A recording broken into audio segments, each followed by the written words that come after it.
എല്ലാവർക്കും നമസ്കാരം. ഇന്ന് ആത്മീയ ചക്രങ്ങളെ പറ്റി കുറച്ച് വിശദമായിട്ടുള്ള ഒരു പഠനമാണ് ഉദ്ദേശിക്കുന്നത്. അതില് മൂലാധാര ചക്രത്തെ വിശദമായി പഠിക്കാം.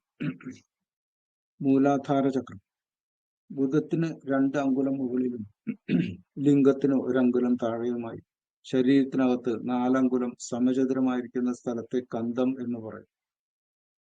ഇവിടെ പിന്നിലേക്ക് നോക്കിക്കൊണ്ട് കുണ്ടലിനി നാഡികളാൽ ചുറ്റപ്പെട്ട് 3.5 ചുറ്റിൽ സുഷുമ്ന നാഡിയുടെ അടുത്ത് വായിൽ കടത്തി വെച്ചുകൊണ്ട് കിടന്നുറങ്ങുന്ന പാമ്പിനെ പോലെ അത് ചുറ്റിക്കിടക്കും. ഇത് സ്വയം പ്രകാശിക്കുന്നുണ്ട്. ഒരു സർപ്പത്തെ പോലെ രൂപമുള്ള ഇത് ബീജം എന്നു പേരുള്ള വാഗ്ദേവിയായി വിരാജിക്കുന്നു. ബീജം എന്നു പേരുള്ള വാഗ്ദേവി. ഇവിടെ ഐം എന്ന സരസ്വതി മന്ത്രം ജപിച്ച് വാഗ്ദേവിയെ ഉണർത്താം. ഇതോടെ നാവിൽ അക്ഷരം കളിയാടും. മൂലാധാരത്തിൽ ചുറ്റിക്കിടക്കുന്ന സർപ്പരൂപത്തിലുള്ള കുണ്ടലിനിയെ ഐം എന്നുള്ള മന്ത്രം ജപിച്ച് ഉണർത്താം എന്നാണ് പറയുന്നത്. ഇതോടെ നാവിൽ അക്ഷരം കളിയാടും. സ്വർണാഭയാർന്ന ഈ കുണ്ടലിനി നിറയെ ശക്തിയാണ്. ഇത് സത്ത് രജ തമോ ഗുണങ്ങളുടെ അമ്മയാവും. ബന്ധൂക പുഷ്പത്തെ പോലെ മനോഹരമായ മൂലാധാര ചക്രം കാമബീജം ക്ലീം വഹിക്കുന്നു. അത് സ്വർണ്ണ സമാനമാണ്, അനശ്വരമാണെന്ന് യോഗ പറയുന്നു. സുഷുമ്നാ നാഡി ഇവിടെ മൂലാധാര ചക്രത്തിൽ തുന്നിച്ചേർന്ന് കിടക്കും. ഇവിടെ ശരത്കാര ചന്ദ്രനെ പോലെ തേജസ്സാർന്നതും കോടി സൂര്യന്റെ പ്രഭയോടുകൂടിയും കോടി ചന്ദ്രന്റെ തണുപ്പോടുകൂടിയും മഹത്തായ ബീജം സ്ഥിതി ചെയ്യുന്നു. അഗ്നിയും സൂര്യനും ചന്ദ്രനും ചേർന്ന ത്രിപുര ഭൈരവി ഇവിടെ ബീജരൂപനാമത്തോടെ വിരാജിക്കുന്നു. പരമമായ തേജസ്സായി ഇത് അറിയപ്പെടുന്നു. അതിന്റെ മന്ത്രം ഐം ക്ലീം സൗഹ് എന്നാവും. ഈ ബീജം പ്രവർത്തിക്കാനും തിരിച്ചറിയാനുമുള്ള ശക്തികളോട് കൂടിയതാണ്. ഇത് ശരീരമാകമാനം ചലിക്കുന്നു. 102 സ്തംഭങ്ങൾ ഉയർന്നു നിൽക്കുന്നത് പോലെ ചുവന്ന നിറത്തിൽ സൂക്ഷ്മമായ കൊമ്പുകളോടുകൂടി യോനിയിൽ ഇരിക്കുന്നു. വലിയ ശക്തിയാണിത്. ഇതിന്റെ സ്വയംഭൂ ലിംഗം എന്നും പേരുണ്ട്. ഈ ബീജം ആധാരപത്മത്തിൽ സ്ഥിതി ചെയ്യുന്നു. ഈ താമരയ്ക്ക് 4 ഇതളാണുള്ളത്. അവയിൽ വാ ശ ഷ സ എന്നീ ബീജാക്ഷരങ്ങൾ രേഖപ്പെടുത്തപ്പെട്ടിരിക്കുന്നു. വം ശം ഷം സം എന്നിങ്ങനെയാണ് ജപിക്കുക. കുണ്ടലിനി സുഷുമ്ന കാമബീജം എന്നീ 3നെയും ചേർന്ന് ത്രിപുര ഭൈരവി ദേവി എന്ന് പറയുന്നു. സുഷുമ്ന കാമബീജം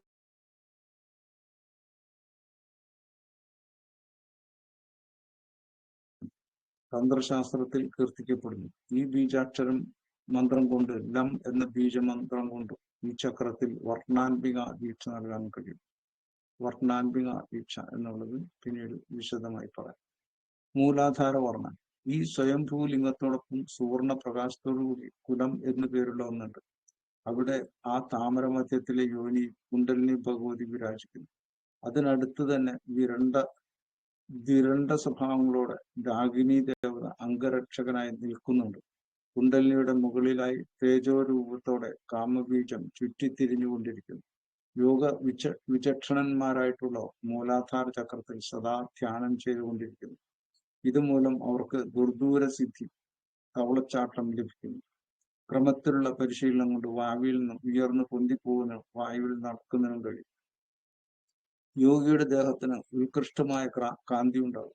അയാളുടെ ജഠരാഗ്നി വർദ്ധിക്കും. ആരോഗ്യം, കാര്യപ്രാപ്തി, സർവജ്ഞത്വം എന്നിവയുണ്ടാകും. അയാൾക്ക് ഭൂത വർത്തമാന ഭാവി കാര്യങ്ങൾ കാരണസഹിതം പ്രവചിക്കാൻ കഴിയും. മുമ്പ് കേട്ടിട്ടില്ലാത്ത ശാസ്ത്രങ്ങൾ അവയുടെ രഹസ്യം ഉൾപ്പെടെ അയാൾക്ക് സിദ്ധിക്കും. അയാളുടെ മുഖത്ത് നിത്യവും സരസ്വതി ദേവി നൃത്തം വയ്ക്കും. അയാൾക്ക് ജപിച്ചയുടൻ തന്നെ മന്ത്രസിദ്ധി ഉണ്ടാകുമെന്നതിനും സംശയമില്ല. ഗുരു പറഞ്ഞിട്ടുണ്ട്, എല്ലായ്പ്പോഴും പ്രാണായാമം കഴിഞ്ഞു വേണം ധ്യാനിക്കാൻ. ഇത് മൂലം ജരാനരകളും വാർദ്ധക്യവും ദുഃഖവും എല്ലാം നശിക്കും. ആരോഗ്യവും ഓജസ്സും ഉണ്ടാവും. ധ്യാനം കൊണ്ട് തന്നെ യോഗീന്ദ്രൻ സർവ്വവിധ ലൗകിക ദോഷങ്ങളിൽ നിന്നും വിമോചിതനാകും. മൂലാധാര പത്മത്തിലുള്ള സ്വയംഭൂലിംഗത്തിൽ ധ്യാനിക്കുന്ന യോഗിക്ക് ഒരു ക്ഷണസമയം കൊണ്ട് തന്നെ സർവ്വപാപങ്ങളും നശിക്കുന്നുവെന്ന് തീർച്ചയാണ്. ആദ്യം യോഗി ദേഹശുദ്ധി വരുത്തി തുറന്ന സ്ഥലത്ത് യോഗാസനങ്ങൾ ചെയ്യണം. എല്ലാ ദേഹാവയവങ്ങൾക്കും ആന്തരികാവയവങ്ങൾക്കും ആയാസവും ശരിയായ പ്രവർത്തന സുഖവും ലഭിക്കത്തക്ക വിധമുള്ള യോഗാസനങ്ങളാണ് ചെയ്യേണ്ടത്. ഇതിൽ ആസനങ്ങൾ, മുദ്രകൾ, ബന്ധങ്ങൾ എല്ലാം വരും. അതിനുശേഷം പ്രാണായാമം ചെയ്യണം. ആരോഗ്യത്തിനുള്ള ഭസ്ത്രിക, കപാലഭാതി തുടങ്ങിയ ശേഷം അനുലോമ വിലോമം, നാഡീശോധന, ചന്ദ്രഭീതി, സൂര്യഭീതി തുടങ്ങിയ ധ്യാനാത്മകമായ പ്രാണായാമങ്ങളും ചെയ്ത് ധാരണാവസ്ഥയിലെത്തിയതിനു ശേഷം വേണം ധ്യാനത്തിലേക്ക് കടക്കാൻ. അയാൾ എന്തെല്ലാം ആഗ്രഹിച്ചാലും അവയെല്ലാം ഫലവത്താകും. നിരന്തരാഭ്യാസം കൊണ്ട് അയാൾക്ക് മുക്തിദാതാവായ പരമാത്മാവിനെ കാണാൻ കഴിയും. എന്ത് പ്രയാസം സഹിച്ചും ബാഹ്യാന്തര ശ്രേഷ്ഠവും പൂജനീയവുമായ മൂലാധാര ധ്യാനം ശ്രേഷ്ഠതവുമാണെന്നും അതിന് ഉപരി മറ്റൊന്നുമില്ലെന്നുമാണ് എൻ്റെ അഭിപ്രായം. ശരീരത്തെക്കുറിച്ചും ബ്രഹ്മത്തെക്കുറിച്ചും ചിന്തിക്കുന്ന ശ്ലോകമാണ്. ആത്മാവിലിരിക്കുന്ന ശിവനെ ത്യജിച്ച് പുറത്തുള്ളവയെ, ശരീരത്തിന് പുറത്തുള്ളതിനെ അർച്ചനാദികൾ ചെയ്ത് പൂജിക്കുന്നത് കയ്യിലിരിക്കുന്ന അമൃതം ത്യജിച്ച് മറ്റു ഭക്ഷ്യപദാർത്ഥങ്ങൾ തേടുന്നതിന് സമമാണ്. എല്ലാ ദിവസവും കൃത്യമായി യാതൊരു അലസതയും കൂടാതെ ഈ ആത്മലിംഗത്തെ പൂജിക്കുന്ന യോഗിക്ക് സർവ്വവിധമായ സിദ്ധികളും കാലക്രമേണ ലഭിക്കുന്നു. എന്നാൽ ഈ പറഞ്ഞ ധാരണ അവസ്ഥകളെല്ലാം ചെയ്യണം, യോഗ ചെയ്യണം എന്നാണ് അർത്ഥം. നാഡീവർണം. ശിവലിംഗ പൂജ 6 മാസം നിരന്തരമായി അഭ്യാസം ചെയ്തുകൊണ്ടിരുന്നാൽ സിദ്ധി ലഭിക്കും. സുഷുമ്ന നാഡിയിൽ കൂടിയുള്ള പ്രാണായാമം കൊണ്ട് അനേകം സിദ്ധികളും ഉണ്ടാകും. അനുലോമ വിലോമം, നാഡീശോധന, സൂര്യഭേദി, ചന്ദ്രഭേദി പ്രാണായാമങ്ങൾ ദിവസവും ചെയ്തുകൊണ്ടിരിക്കണം. അപ്പോൾ ഇട, പിംഗള, സുഷുമ്ന നാഡികൾ ഊർജിതങ്ങളാകും. പിന്നീട് 2 മൂക്കും തുറന്നിരിക്കുന്ന സമയത്ത് ശ്വാസം എടുത്ത് പിടിച്ച് സുഷുമ്നയിൽ കൂടി സ്വാധിഷ്ഠാനത്തിലും മൂലാധാരത്തിലും ചെന്ന് ശിവലിംഗത്തെ പ്രദക്ഷിണം ചെയ്ത് തിരിച്ചും സുഷുമ്നയിൽ കൂടി തിരിച്ച് ആജ്ഞാചക്രത്തിൽ ധ്യാനിക്കണം. സാവധാനം ശ്വാസം വിടണം. ഇതുകൊണ്ട് സുഷുമ്ന കൂടുതൽ ബലവത്താകും.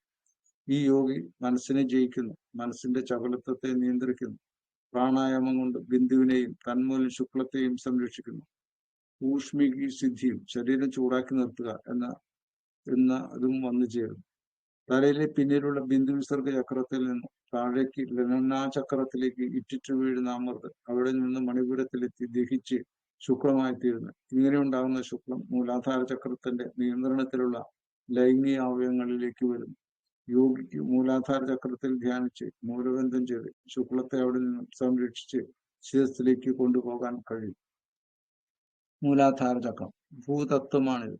സൃഷ്ടിശക്തി ഗന്ധത്തെ തിരിച്ചറിയുന്നത്. ലോകത്തിന്റെ 4 മൂലകളെയും സൂചിപ്പിക്കുന്ന ചുവന്ന 4 ഇതളോടുകൂടിയ പത്മം. വം, ശം, ഷം, സം ബീജങ്ങൾ. വട്ടം പൂർണ്ണതയാണ്. ചതുരം ഭൂമിയുടെ ചിഹ്നം. അമ്പുകൾ ദിക്കുകളെ ചൂണ്ടുന്നു. ത്രികോണയോനി സ്ത്രീയോനിയാണ്. സ്വയം ഭൂലിംഗം പുരുഷലിംഗം. ചിത്കല ചന്ദ്രക്കലയാണ്. ദൈവീക ഊർജത്തിനുള്ള വഴി 3.5 ചുറ്റ് എന്നത് 3 വിധം ഊർജം ശക്തിയാണ്. സത്യമാകുന്ന ശുദ്ധി, രജസാകുന്ന പ്രവൃത്തി, തമസാകുന്ന ഇരുട്ട്, പകുതി ചുറ്റ് ഇവയെ എല്ലാം യോജിപ്പിക്കുന്നതാണ് ഐരാവതം. ഇന്നരന്റെ ആനയാണ്. 7 കൊമ്പുകളുള്ള വെള്ളാന. ഇത് ശക്തിയെയും മൃഗീയ വാസനകളെയും സൂചിപ്പിക്കുന്നു. ഇതിൽ നിന്ന് രക്ഷപ്പെടാൻ കടുത്ത പരിശ്രമങ്ങൾ വേണം. പുറം കണക്കിലാണ് ആനയ്ക്ക് ശുക്ലം. അതിനാലാണ് ഏറ്റവും വലിയ ശക്തി വന്നത്. നിർബന്ധ ബുദ്ധി മറക്കാത്തത് പകയുള്ള, എന്നാൽ വെള്ള നിറം നന്നാവാനുള്ള ആഗ്രഹത്തെ സൂചിപ്പിക്കുന്നു. ശബ്ദം തന്നെ അറിയിക്കാനുള്ള മാർഗം. കേൾവിക്ക് നിശബ്ദമായിരിക്കണം. പറഞ്ഞറിയിക്കുന്നതിന് ശബ്ദിക്കുകയും വേണം. ഏറ്റവും നിശബ്ദ സമയത്താണ് നാം നമ്മെ അറിയുന്നത്. യോനി മുദ്രയിൽ ഇരുന്നാൽ ഒരു തേനീച്ചയുടെ മൂളൽ പോലെ കേൾക്കാം. ബീജം ലം എന്ന ബീജമന്ത്രം എന്നാൽ മന്ത്രത്തിൽ നിന്നും ചെടി മുളച്ചു വരുന്നത് പോലെ മറ്റു മന്ത്രങ്ങളുടെ ആരംഭ കേന്ദ്രമാണ്. ഈ മന്ത്രം കൊണ്ട് മൂലാധാരത്തെ ശക്തിപ്പെടുത്താനാകും. മൂലാധാരത്തിലെ ദേവതകളും ദ്രവ്യങ്ങളും. ബാലബ്രഹ്മ വീര്യത്തിന്റെ ആൺരൂപം. 5 മുഖങ്ങൾ 5 അളവുകളെ സൂചിപ്പിക്കുന്നു. സർവ്വവ്യാപിയും സർവശക്തിയും സർവജ്ഞാനവും ഇതിൽ ഉൾപ്പെടുന്നു. വരദായിയാണ് ബ്രഹ്മാവ്. കയ്യിലുള്ള ദണ്ട് മേരുദണ്ഡിനെ സൂചിപ്പിക്കുന്നു. എല്ലാ ശക്തിയുടെയും ഉറവിടം നട്ടെല്ലാവും. കമണ്ടലു ജലപാത്രം. ശരീരത്തിലെ ജലത്തിന്റെ അളവ് സ്ഥിരമായി നിലനിർത്തണമെന്ന സൂചന. രുദ്രാക്ഷമാല. 5 മുഖങ്ങളുള്ള രുദ്രാക്ഷങ്ങൾ 5 മുഖങ്ങളെയും അതിനുള്ളിലുള്ള ശക്തിയെയും സൂചിപ്പിക്കുന്നു. 108 മണികളാണ് ഉള്ളത്. ഇത് അത്രയും വീശ്യമാതാക്കളെ സൂചിപ്പിക്കുന്നു. അഭയമുദ്ര ഭയത്തെ ഇല്ലാതാക്കുന്നത്. ആത്മാർത്ഥതയും ശരിയും യഥാർത്ഥ ആഗ്രഹവും അഹങ്കാരമില്ലായ്മയും ഉണ്ടാക്കുന്നത്. ഡാഗിനി ദേവി ശക്തിയുടെ പെൺരൂപം. സ്ത്രീയുടെ ബുദ്ധിശക്തിയെ ഇത് സൂചിപ്പിക്കുന്നു. ശൂലം മനുഷ്യനിലേത്. മൃഗീയ വാസനകളെ വേട്ടയാടാനുള്ളതാണ്. നല്ല ലക്ഷ്യബോധം ജീവിതത്തിന്റെ ലക്ഷ്യമെന്ന് ചിന്തിക്കാൻ സാധകനെ പ്രേരിപ്പിക്കുന്നതാണ്. ഖട്വംഗം ഒരു വടിക്ക് മുകളിൽ തലയോട്ടി. ഒരു ചിന്തയുമില്ലാത്ത മുൻവിധികളില്ലാത്ത അവസ്ഥയാണിത്. ശാന്തം യഥാർത്ഥ അറിവിന് വേണ്ടിയുള്ള ആഗ്രഹം വടി നട്ടെല്ലാണ്. അതിനു മുകളിൽ തലയൊട്ടി മിഥ്യാബോധം മായയില്ലാത്ത അവസ്ഥയെ സൂചിപ്പിക്കുന്നു. മുൻവിധികൾ ഒന്നുമില്ലാതെ സാധന തുടരുക. വാൾ ശിക്ഷ ണത്തിനുള്ളതാണ്. അത്യാവശ്യമായതും അനാവശ്യമായതും തിരിച്ചറിയണം. തെറ്റുകൾ ഉടനെ മുറിച്ചെറിയണം. യാന്ത്രികമായ സ്വഭാവങ്ങളെ നിയന്ത്രിക്കണം. ചഷകം ഈ പാത്രം നിറയെ ലഹരിയ, പതുക്കെ കുടിക്കണം. തിരിച്ചറിഞ്ഞ് ആത്മീയ ചഷകം കുറേശ്ശെ കുടിക്കുക. അപ്പോൾ ദൈവിക ബോധം നിറഞ്ഞു വരും. നമ്മൾ ഈ മൂലാധാര ചക്രത്തിൽ വളരെ ശ്രദ്ധയോട് കൂടിയിട്ട് പിന്നെ ഇടത് കാൽ ഉപ്പൂറ്റി ചേർത്ത് വെച്ച് വലതുകാലം മാറ്റി വെച്ച് സിദ്ധാസനത്തിലിരുന്നാണ് മൂലാധാര ചക്രത്തിലെ മന്ത്രങ്ങളെ ജപിക്കുന്നത്. ലം എന്നുള്ള ഭൂമിഭൂത മന്ത്രങ്ങളെ ജപിച്ച് ശക്തിപ്പെടുത്തും. മറ്റു പറഞ്ഞിട്ടുള്ള കാര്യങ്ങൾ യഥാവിധി ചെയ്യണം. ശരി, എല്ലാവർക്കും നമസ്കാരം.